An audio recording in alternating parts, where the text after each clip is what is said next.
Pero mo yung mula rito, kasi dinaran nila yung hangin. 19 million, sayang ang pera ng gobyerno dyan. O, diba? Sayang ang pera ng taong bayan dyan. Yung mga nagbabayad ng tax. O, tignan mo, ginigiba. Eh, kasi mali. Walang permit. Walang building permit. Walang DPWH. Permit. O, diba? Obstruction. Pagka yung bata dadaan dito, tatawid pa rito para pumunta lang doon. Eh, kalye to. O, eh, di pa paano na gagawin dyan? Diba kawawa eh, kung may masagasaan? Diba? Dapat pinag-iisipan nila yung ginagastos ng pera ng bayan. Dapat iniisip muna nila kung tama ba o hindi. Eh, hindi. Mali. Diba? O, paano gagawin natin dyan? Gibain. Sir, mensahe nga po doon sa nagtatayo sa illegal na building na to. O, alam naman nila yan eh. Diba? Project nila yan eh. Project ng congressman yan. Project ng barangay yan eh. Diba?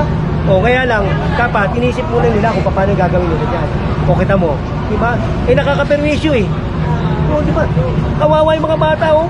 Tignan mo. Tungtuwa nga sila Tungtuwa kanina kanina, diba? Walang hangin. Oo, wala eh, diba? O, ngayon. O, maayos na yan. O, magigiba. Marami pa yan. Marami pa tayong lilinisin. At aayusin. Pababanguin natin ng Maynila. Ha? O. Eto, lalabas na ako. Bumalik na, General Sukat.